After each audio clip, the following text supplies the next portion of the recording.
Good morning, Sunshine Country. It is time for Building Rural Wealth. And this morning, the folks from Milestone Financial, Diane Wise with me. Diane, how are you? Good. How are you, Aaron? I'm doing well. Nice to see you. And Ashleigh Franco with me. Ashleigh, how are you? Good. And yourself? Money moves to make before you're 40. What are we talking about here? Yeah. So when you're kind of in your 20s, 30s, kind of making those financial decisions to be the building blocks that'll shape the next 40 years of your life. Because, if you don't start saving in your 20s, when you have in your 40s, you're going to have to save a little bit more. Mm-hmm. So why this stage matters? Well, really, you're building your career, you're building a family, and kind of building those steps for that long-term compounding. And we all know there's different goals. Everyone has either student loans, there are different rising costs of having a family, competing goals, whether we're going to do a down payment for a house or maybe are we going to take a vacation, and kind of those long-term changing goals as well. So I figured, hey, it would be a great kind of backpack and say maybe what are some things to think about in your 20s and 30s to kind of set you up for success. All right. Well, let's jump into it and talk about it a little bit. Seems to me we'd start with budgeting as a pretty kind of a top item here. Budgeting and cash flow awareness. Ashleigh, let's talk about that. Yeah. So Jim Rohn, one of my favorite speakers of all time, used to say, you just don't know where it all goes. And if you don't know where it goes when you have pennies, who's going to count on you when you have millions? So you really need to figure out where it's going. And nothing's worse having more month left at the end of your money than having...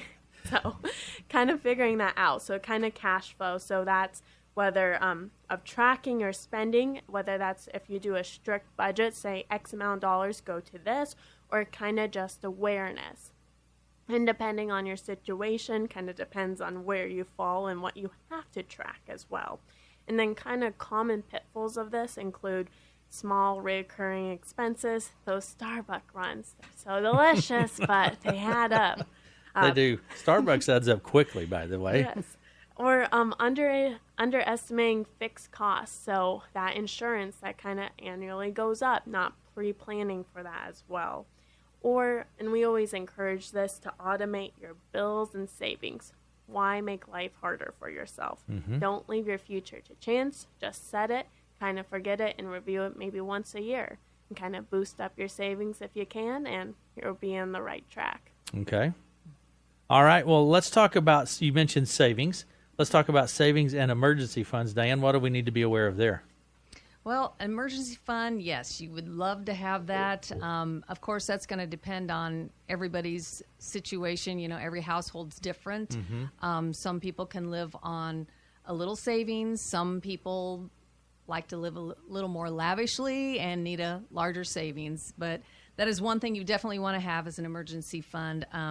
Start saving at an early age, for sure. Mm-hmm.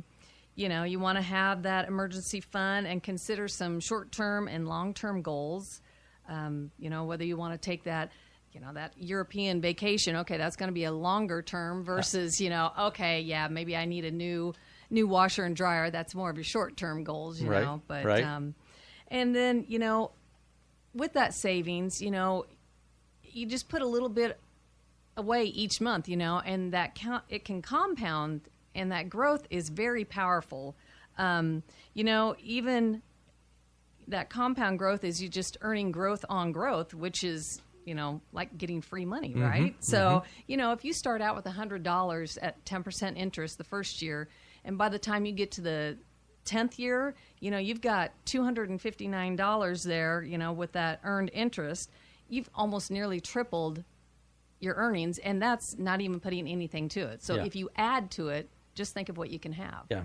Start small, be consistent, and be regular, and you'll be in good shape with that. So. Right. All right. So insurance and risk protection. Ashleigh, what are we talking about when we are talking about insurance and risk protection? Yeah. So a lot of people usually, and before age 40, think a lot of people are invincible. And most people don't want insurance, don't need it, till they wish they had it or they're glad they had it and something comes up. So it's really kind of planning for those unexpected expenses. The other thing to consider, especially with like life insurance, is you're probably the healthiest you're ever going to be in your 20s and 30s. Mm-hmm. So your cost of insurance will be the lowest. And whether you go ahead and do like a term policy, set it for 20, 35 years, get you to retirement age. Or if you do kind of a permanent policy in case you're afraid, hey, later on, I'm not going to be insurable. Also with life insurance, people get life insurance mainly for 3 different reasons. Usually for inheritance, they want to leave something when they're gone. Either debt protection, so I bought a house, I know my spouse isn't going to be able to cover it if something happens to me. I want to make sure she's taken care of. That's there. Or also, some things are also business planning too. Saying, hey, I'm going to buy my dad's plan, but if something happens right now to my dad, I couldn't pay my mom the upfront costs. So that's kind of life insurance kicks in and helps pay for it.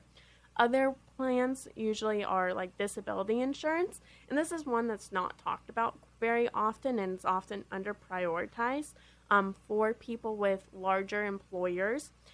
They have these as add-on benefits, and they don't hurt because when we think about likelihood of things going to happen, it's much more likely you'll be disabled for a short time or maybe a long time period than you passing away on the job.